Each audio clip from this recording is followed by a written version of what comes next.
Welcome to day 4 of Community Week. I am so excited to start your day off with the very first session of the day.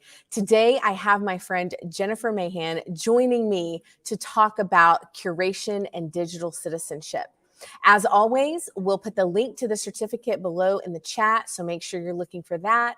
Also, don't forget to screenshot, take photos, share your ideas using the hashtag Wakelet Community Week for a chance to win an iPad, some swag, or that coveted trip to ISTE 2023. It is my pleasure now to introduce you to this session, Student Curation and the Future of Digital Citizenship. Hey, Jennifer. Hello. How are you? Good. How are you? Tell everybody where you are. I'm great, thank you. But I want you to share where you're tuning in from. Where are you going to present from today? I am tuning in from Cortland, Kansas, which is a town of 294 people.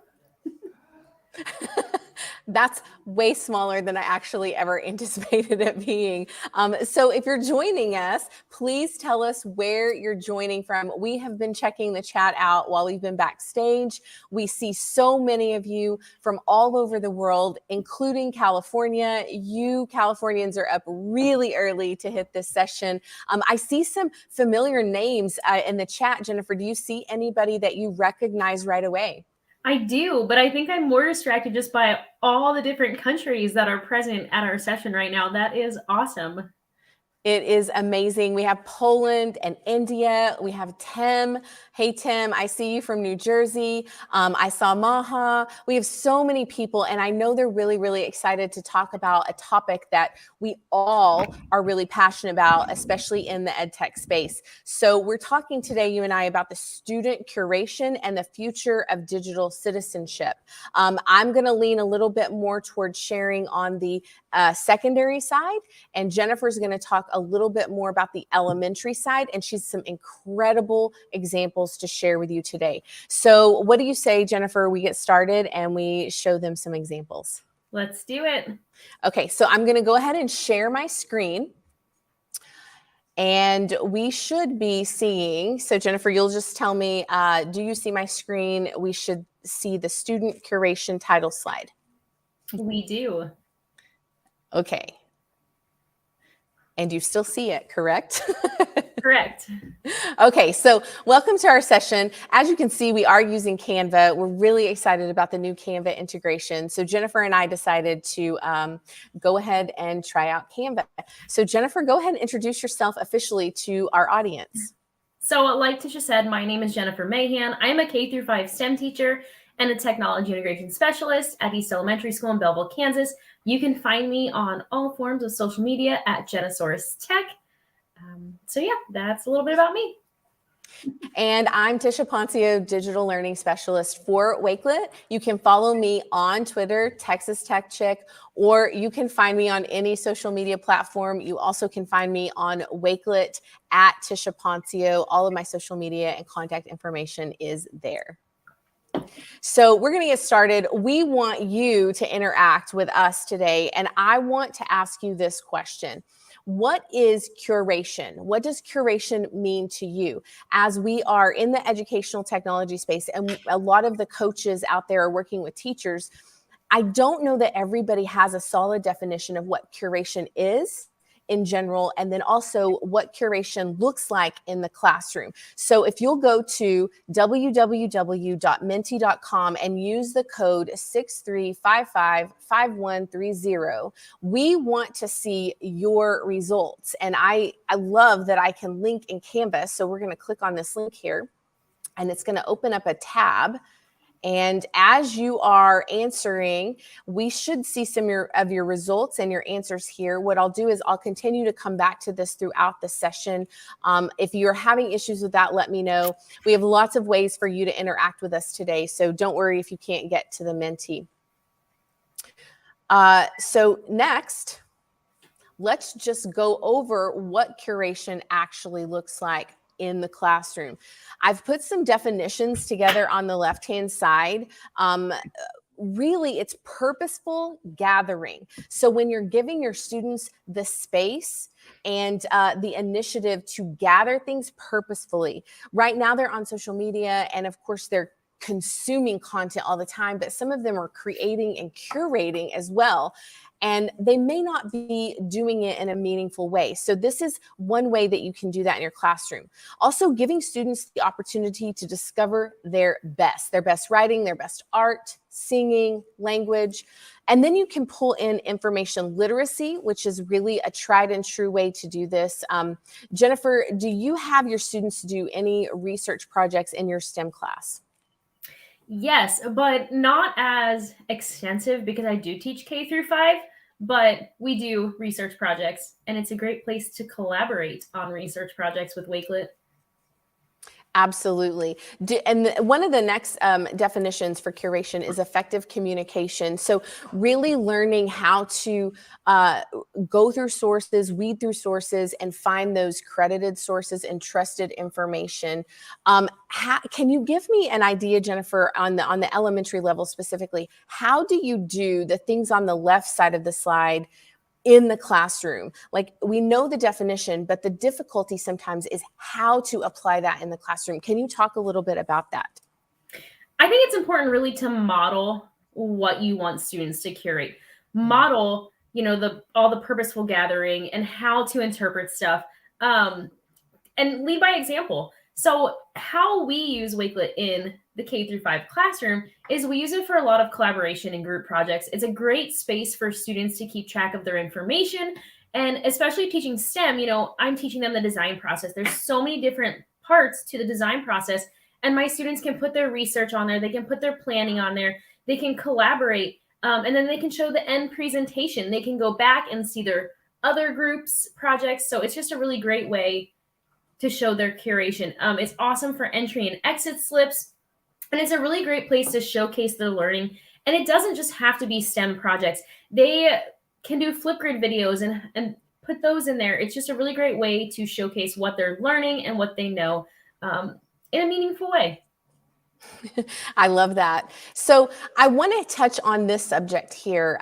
Digital citizenship, there's so much discussion about that, especially after the pandemic and everybody was doing online learning and remote learning. So what is digital citizenship and how does that play into curation? Well, digital citizenship is going to focus on the behavior. So your behavior online as a parent, as a teacher, and your students' behavior online. So respectfully being in those online spaces and knowing the right way to communicate, to create, to curate. And that's really where that curation comes in. So I've put together a quick slide here, and Jennifer, we're briefly going to touch on this. You and I have taught digital citizenship at ISTE before. We've done several presentations. This is just a recap of that. Again, digital citizenship is the behavior. Here are some ideas on how to do that in your classroom.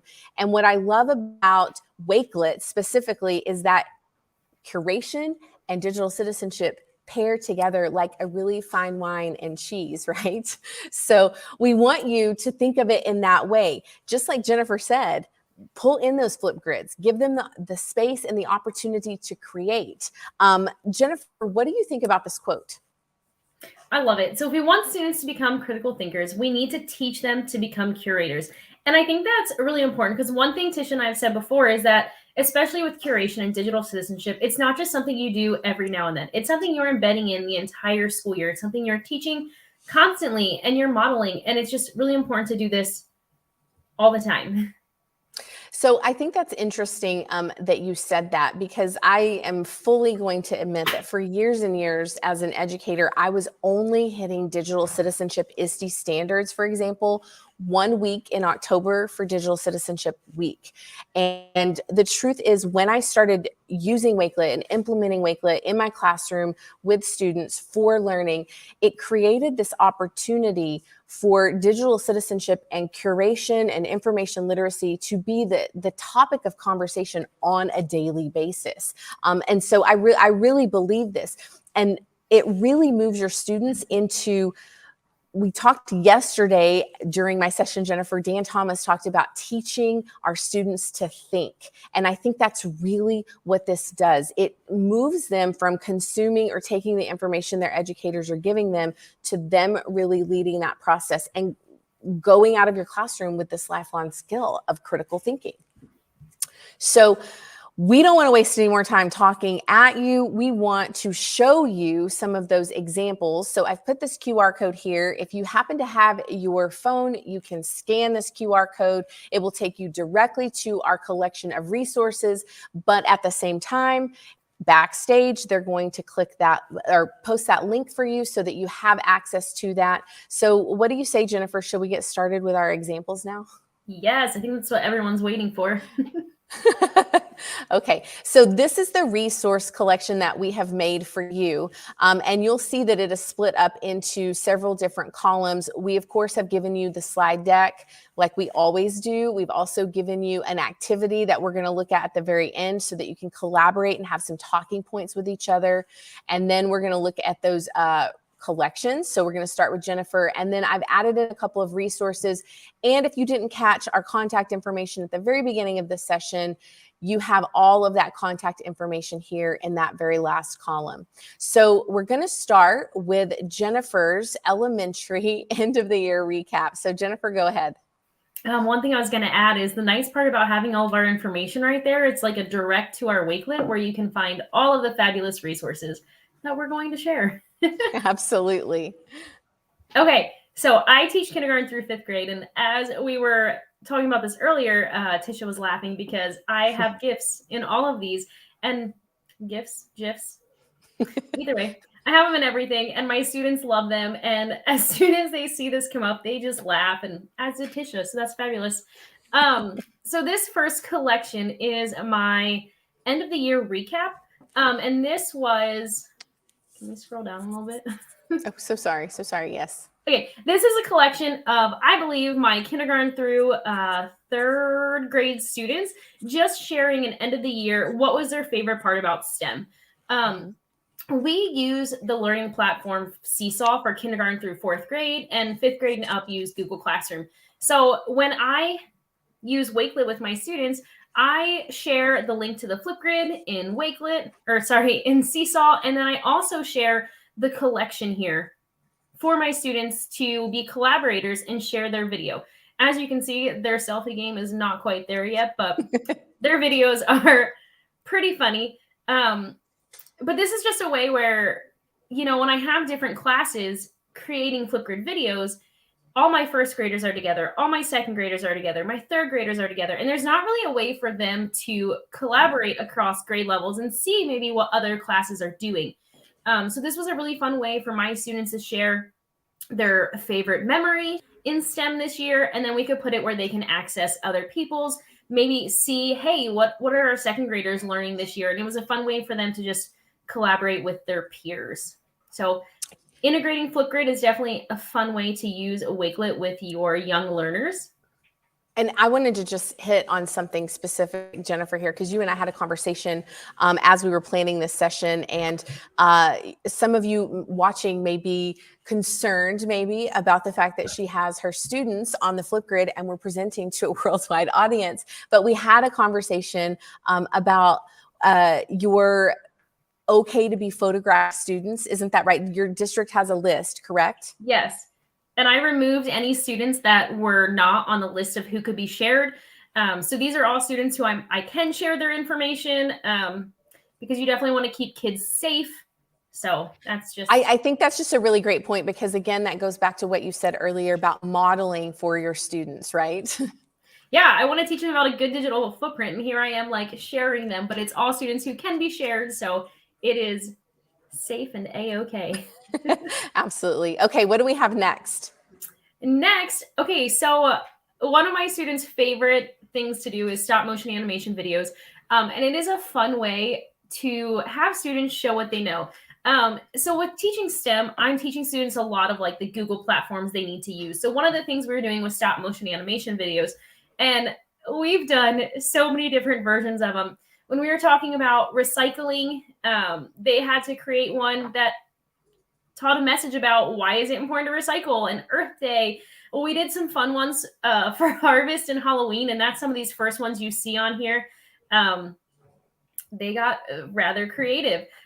We read the book Balloons Over Broadway, and students created like their own little Macy's Day Parade where they had a little float and a little vehicle and little like strings attached to it, and they had to move it all at the same space at the same time. So that was pretty fun. And why this is all on here together is if we did not put this into a Wakelet collection, my students would not be able to collaborate and see what their classmates are doing. So this was kind of a way that they can add all of their stop motion animation videos in here, and they can see what their classmates are doing, see how awesome some of their creations are. Some of them are slow to load, but this was just a way to share their stop motion animation. And what's nice is some of these students are Seesaw learners and some of these students are Google Classroom learners, and I can put them all together and they can collaborate on one platform. That's a really good point, Jennifer. So you're sort of a mixed environment. Is that right, at your school? Yes. So our K through 4 does Seesaw and 5th to the high school does Google Classroom. But since we have 5th graders at our elementary, we prepare them to move on by teaching them Google Classroom. So it's great that we have Wakelet here, that my students can share their stuff. They can click on each other's projects. And with a stop motion animation, if you're not familiar with what those are, it's basically 15 different slides or more, and each picture moves a little bit as they go through the presentation. So the point is you can go through it fast. But this is a great way just to review, to show maybe different concepts or different chapters of things. Being that I was teaching STEM, we did fun topics. They got really creative as you're looking at these. I love it. And is this collection in your resources? Yes. It's a viewable. Will our audience be able to click on any of these examples to see that stop motion example? Yes, because we made them public. Okay. I'm guessing that is a conversation you probably had with your students about making it public, making it unlisted, or making it private, which you can see how Jennifer and I, just with these two examples, I mean, you're pulling in the digital citizenship, the curation, the collaboration, you're pulling in all of those ISTE standards just within one collection. I just think that's so powerful. Well, I think that go ahead. I think that really goes back to the digital citizenship part again, too, because, I'm telling students about, how your digital footprint, how be safe online, don't share your information with strangers. And as we were putting it in here originally, when it was just for us, I had it under anyone at our school's USD 109 could see it. And once I realized I was going to use it for this, I was like, hey, we're going to go back in there and we're going to change those to be a public thing so other people can see them. And we had to have that talk where you don't just make everything public, because they were like, oh, who's going to see these? So it was definitely, we had that discussion on how to be safe online. And it was a great way to teach that to my elementary students. Absolutely. Okay. What do we have up next? Okay. So like I said, I teach digital citizenship, and here is a choice board that I would do with students. Again, we love those gifts, but it says choose 2 activities to complete, share your activity in the correct column when you are finished. And this is just a collection of things that I would have students do. And I would probably share this with my younger elementary students. So in my mind, this is for 4th and 5th grade students to just show what they know about digital citizenship, to teach younger students how to be safe online. The only one that I didn't have on here as a way that students would immediately do it is my Flipgrid.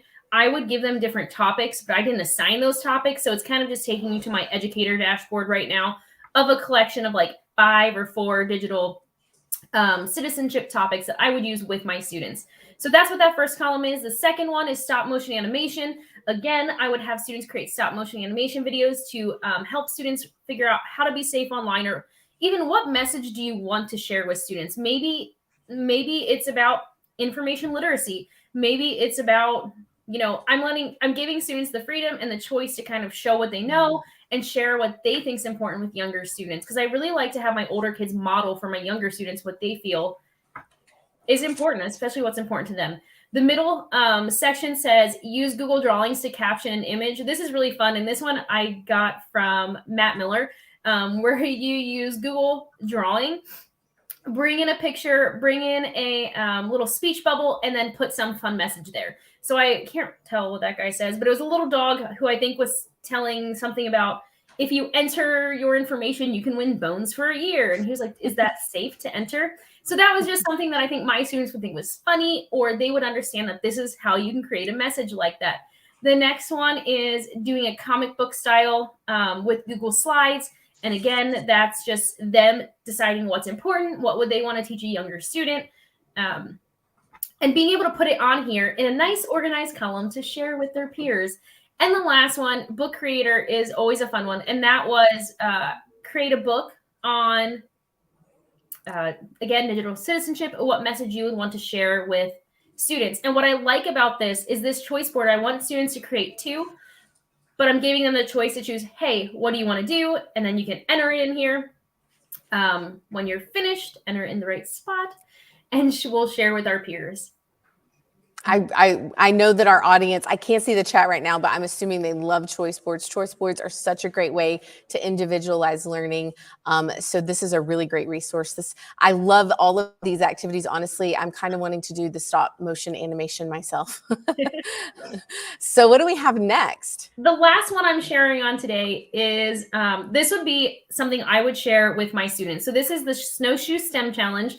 And this is a challenge I had my students do last year. And I didn't use Wakelet for it, but now as I was creating this, I was like, oh my goodness, I need to use Wakelet next time. So I would assign this to one group. And in the design process, there's the planning.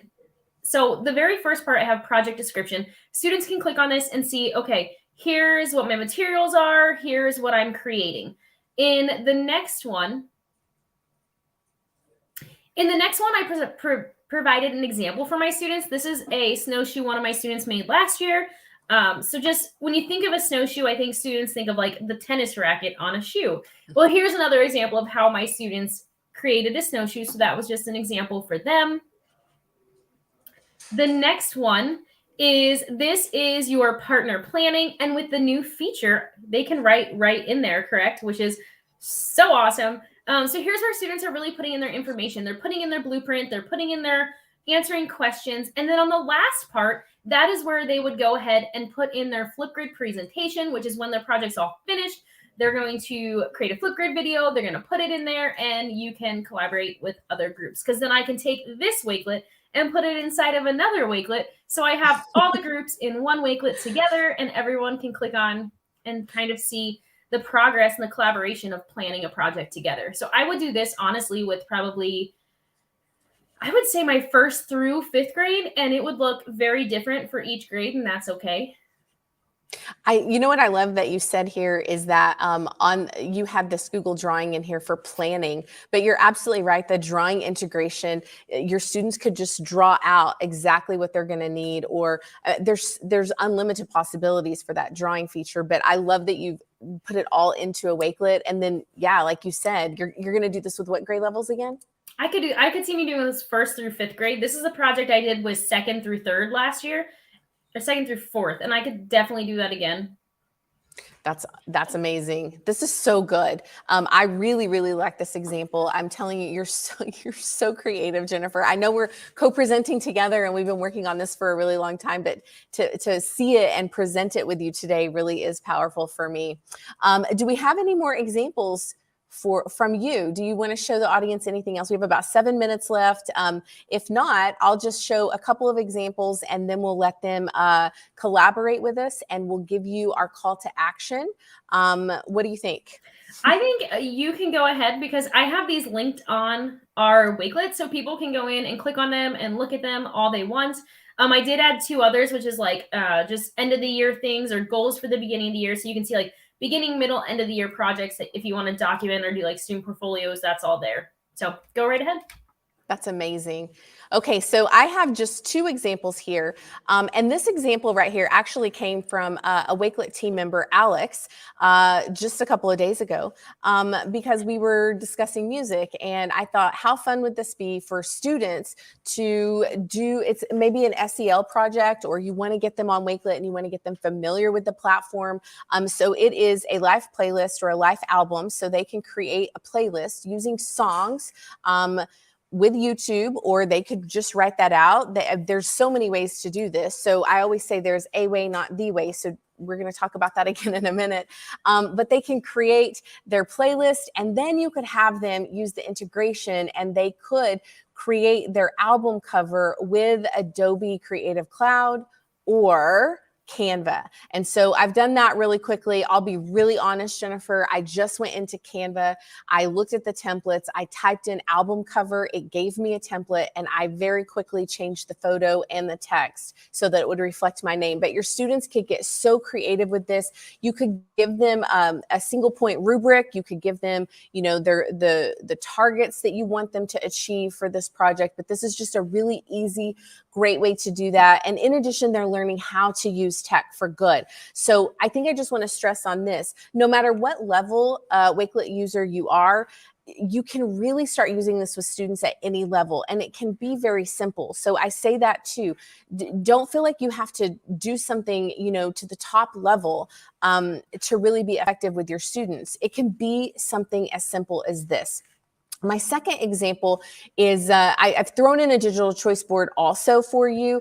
And this one really is, it's something I shared with a different district, but I wanted to pull this in because it looks just a little bit different than Jennifer's choice board. I kind of had it in mind that it could be for any grade level, but you can adjust this. I believe I have made these all copyable. This one is not, but I'm going to go ahead and go to settings over here, and we're going to make it copyable in case you want this. But you can go copy it, and you can take my stuff out and put your stuff in. And then lastly, right here, we really, oh, I have one more. Hold on, Jennifer. So sorry.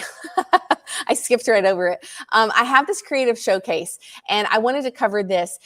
You could have students use digital tools of their choice. And you talked about that earlier, about giving students voice and choice. And I think it's really important. A lot of times, even as an educator in the classroom, I was really priding myself in giving my students voice and choice. And it was kind of a facade because I was really kind of still telling them exactly what I wanted them to use. But I think as you practice that, they will become confident in choosing those digital tools for themselves. But this is just an example, and this was a very popular example by my friend, an Adobe EDU creator, Claudio Zavala. So you can take templates. So here is an Adobe Creative Cloud template from Claudio.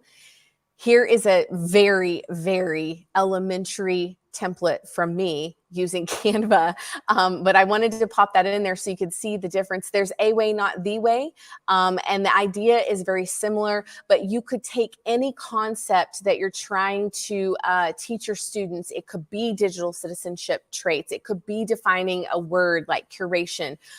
It could be the design thinking process, or it could be a social emotional learning activity. It's really only limited by your imagination on how this would go for your students, because you know your students and your school community best. But essentially, you would take those templates, share those out in your learning management system or whatever is best for you, and then have your students go in and plug in their information.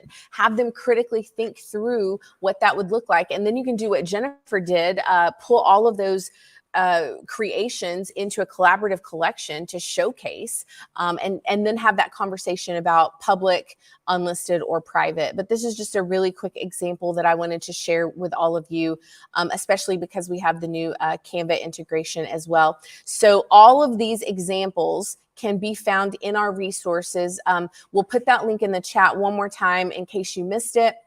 But to wrap up here, we really want to know, how are you promoting digital citizenship skills or curation skills in your classroom? So on that resources page, we have a collaborative collection for you, and it is split up into several columns. So you can tell us a story. You can just share your ideas here, or like you said, Jennifer, you love a good GIF or GIF, however you want to say that. You can go in and add that, or you can ask us a question.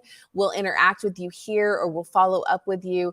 But let's go over to the Canva one more time. That's what we want to land on.